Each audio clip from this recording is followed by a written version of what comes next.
One simple question, one answer for Mark Rosewater, and here we are thinking that it will be the end of the reserve list.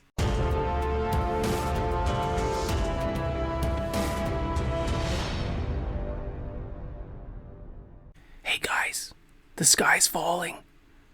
Wizards of the Coast is going to crash the reserve list. Everything's going to end. I'm going to come out of my bunker and have a discussion with you guys.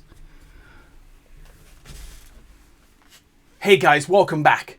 MTG Moxman here. I hope you survived the nuclear explosion of the last couple of days. I know it's crazy out there. But don't worry, I put this green screen up there just for you guys because the global impact of what's going to happen to the reserve list. Hey guys, welcome back. MTG Moxman here. Welcome aboard to the craziness that is Magic the Gathering, this great card game we love. We're going to have a discussion about this. Let's talk about this post. Let's look at the consequences, some of the ins and outs. Let's break this down. But first, let's get rid of the crazy green screen. There we go. No more green screen. Let's go ahead, though, before we get started and take a look at the original post asked by a player to Mark Rosewater about this issue. And let's see exactly what it said. So let's go here and we go boom. Dark Elder asks, and by the way, Dark Elder's on my channel. Way to go, buddy. You're amazing. Hi. Considering what you posted on the Fork Reverberate issue, your post ID, yada yada, on April 22nd, 2018. How did Rock of the Kerr Ridges / Moonveil Regent happen? I know it's not identical, but even strictly better. A better flyer than the 3/3 rock for 4 mana without any negative side effects like Flailing Manticore. In the spirit of the reserve list, and that's important because he's used that a lot of times in old posts, that should have been caught prior to releasing the Moonveil Regent, right? Cheers! Very nice way of asking the question. And here's the answer he got. The reserve list doesn't mean we can't make better cards than cards on the reserve list. The Fork Reverberate is about making an almost identical card. Alright, now we've seen the original post. So what do you guys think? Is the sky falling? Was the giant meteorite with the Wizards logo correct? Is the end of the reserve list happening? Because you saw that comment. Rosewater said they can make better cards. They can make better cards. Moonveil Regent is a much better card. I admit that. But will they? Will they actually do it? Am I going to sell off my reserve list cards in fear of what could happen? No, I'm not. Let me explain things out for you. Wizards of the Coast makes a whole bunch of money by not breaking the reserve list. A whole lot of money by not breaking the reserve list. They prefer to do roundabout cards around the reserve list. Back in the day, we had Time Twister. ABU, right? Amazing card. Hey, came back in Commander really strong. We had a collector edition of it. Amazing card. $10,000 plus now. Then they came out with Time Spiral.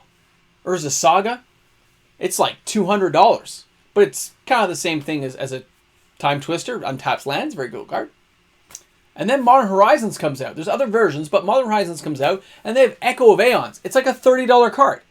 It's a Time Twister type card. There are options open to players. That's how Wizards makes money. By doing cards similar, but not quite like. Did you guys hear about Jeweled Lotus? There's a Jeweled Lotus in Commander Legends, and it taps for 3 mana of any color, but it can only be used to play your commander. Do you see where I'm going with this? That's how Wizards makes money. If they just reprint dual lands, if they reprint some of the best cards in the game, then all the other slower cards or funky versions of the cards they've ever created, all the different mana bases they've made, become worth nothing. Because you got the best. Wizards doesn't make money by giving you the best. They make money by giving you roundabout versions. So that's kind of strike one for me. They're not going to break the reserve list. The instant revenue they would get by breaking the reserve list does not equal all the money they get on their marketplace by selling sealed product that have these type of slower, modular type effect cards that are like reserve list cards or like the old cards of the old days. That's where they make their money. Okay. So there, we have the part where I'm like, I'm not sure. I don't think they would do it that way. But then you go ahead and let's look. Let's just look and picture a bookshelf. Picture this big bookshelf. The top there, all kinds of fancy reserve list stuff. High up there, guys. Then you got the middle shelf. We got the Silver Age Magic. Down there, the lower shelf, we got all the newer stuff. We got Throne of Eldraine and all the upcoming. And somewhere in the back corner is D&D that nobody cares about. That's way over there. Didn't even make the shelf. It's sitting in the corner. Fallen Empires used to be there, but that's where D&D sits right now. You see it just sitting in the corner. So you have this beautiful shelf. But this shelf wasn't built by new players. It was built by really old fogies who played the game for a long time back in the day. The backbone, the brace of this entire bookshelf is built on old players with a large bankroll of money who have invested in the old cards and still buy the new cards and play. The old guys who have made millions on the reserve list, but they're still buying boxes. They still go ahead and buy that horrible D&D. But they also go ahead and buy some Tempest. Then they go ahead and they say, I'm going to take 10 cases of Throne of Eldraine. I'm going to take 20 cases of Theros Beyond Death. Those are those players out there. And they are out there. Because they're old school players who love the game so much. If Wizards backstab them and said, you know what, we're going to break the reserve list. Picture that big shelf you guys just talked about. That big shelf with all the people there and all the cards. We're just going to take a chainsaw and cut right through the middle. And we're going to rebuild that bookshelf. But that top shelf of all those reserve list players that you just knocked off, the guys who've invested in the game, the backbone of how things were, those players, they're gone. A lot of them are going to be so bitter about reprinting the reserve list, they're just going to leave the game. They're older players. They don't have to care anymore. They're like, I had a good time. I'll sell whatever I can get for my collections. I'm out of here. But they're taking their bankroll with them. They're not just leaving for like a day. They're gone. Does Wizards really want to cross that line? Do you think they really want to cross it where they've got a happy medium, they're making money? Are they willing to take a 2-decade step backwards? Because those players are not a lot of players. Let's face it, the reserve list players out there, the old school guys who collect this stuff and have large collections, the Rudies of the world, they're not a massive amount of players. But they do have massive bankrolls that buy into the game. And if all of a sudden that revenue disappears and never comes back, that would be a loss for Wizards, a massive amount of loss. Because those players aren't going to care anymore. They may even take them to court. I don't think it would actually happen, though. I think they just walk away, cut their losses, and never come back to the game. They'll probably keep what they have, but they'll never go back. Which means any future revenue Wizards was hoping to get from these old players for the next 20, 25 years as they still play the game and enjoy it, they're not getting that anymore. The nostalgic feel of a player buying a new set and putting it in the background, they're not going to get that because those old players are going to walk away. It's kind of strike two. They make money by reprinting janky stuff, and now you got players you've really upset, and they're going to walk away. Not a lot of them. Let's face it, there's a lot more new players nowadays than old, but there's still the old players, the ones with the big bankrolls, really funding a lot of stuff. They're the ones who are buying cases and whole boxes of it and pallets of the cards.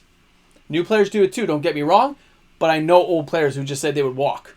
They'll cut their losses and walk if they actually broke the reserve list and reprinted everything, which would be insane to think about. It blows my mind.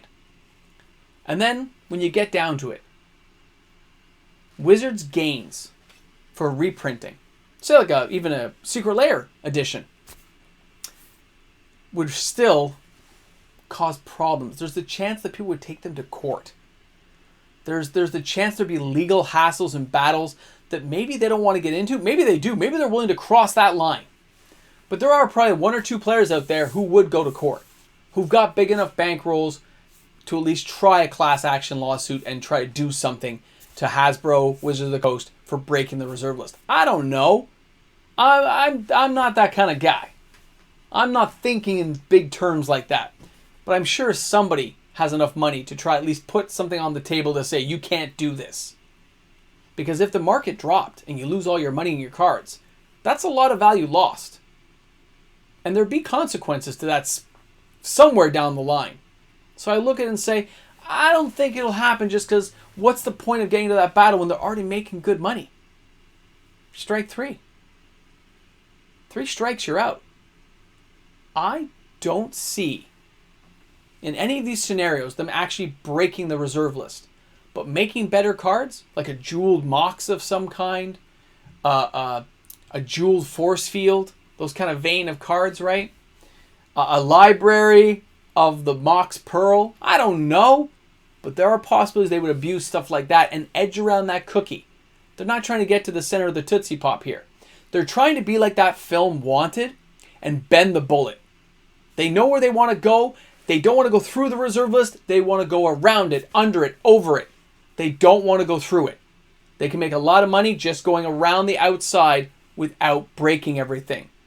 So it's just my humble opinion. I'm just some guy who sits in the background talking about Magic every day and has a tower of cardboard somewhere in his house and, uses funky green screens because it was a great way of accentuating the point. But I don't think it's going anywhere. I think people start to panic, start to get worried about it, put a big thing up. But if Wizards does decide to break the reserve list, it's like a stock. There's nothing we can do about it. If a stock goes to zero and the company goes bankrupt, it goes bankrupt. If you bought a Magic card and they reprint it and it goes to zero, it went to zero. That's the name of the game. That's why it's like, be aware of what your losses could be because it's a game. It's a piece of cardboard you own. Anything here could go to zero. All that money I've invested could become worth nothing. But at least I'll get to enjoy that cardboard and have a good time with it. And that's the part I care about. Unlike a stock that goes to zero and goes bankrupt, at least I get to enjoy the game with all the cards I've accumulated over my 25 years of playing. That part is good. But remember that. There's nothing you can do about it if it actually happened. If they decide to push that button and say we're reprinting, nothing is going to stop them. They'll fight the class action lawsuits. They'll fight it in court. They'll reprint anyway. And the cards will show up on shelves. So at least you can enjoy some Magic and play some fun. Those who are going to leave are going to leave. Those who are going to come are going to come. I'm not willing to spend the rest of my life worrying about it. Although I like having these conversations about it and seeing how it mulls through my brain. Very interesting stuff. Guys, thanks a lot for tuning in today. I hope this maybe gave you some insight to how I was thinking about it. Let me know what you guys think. I mean, I'd love to see your comments in the comment section. You guys know I do.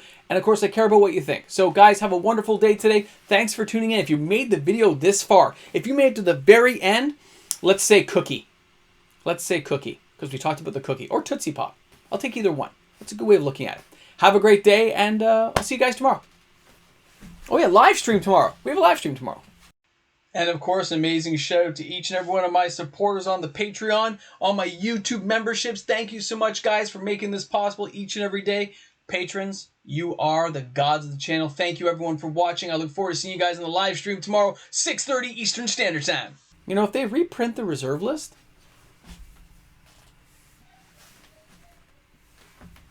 I could have a really big bonfire just to prove... Nah, I'm just kidding. I'm not going to burn my cards. Ever. I would play with them. I would just party with these things, man. If they reprint the reserve list, I wouldn't care. Nothing I could do about it, like I told you guys. But man, they probably distribute it through like a secret layer or something. Some way of really milking the money if they decide to go that route. I would just have a blast. Because that's what it's all about, man. Play the game. Have some fun. I'm glad there's a financial aspect to the game. It really keeps people interested. But at the same time, I want to play. I want to have fun. I want to enjoy life because life is too short. Thanks a lot, guys, for hanging out with me today. You guys are awesome. You always stick around for the after party, as it were. And now I have to go make dinner for the family. So let's hop to it. I'll see you guys in the live stream if you make it. All right, guys. Cheers. Have a good one. Eat some pizza.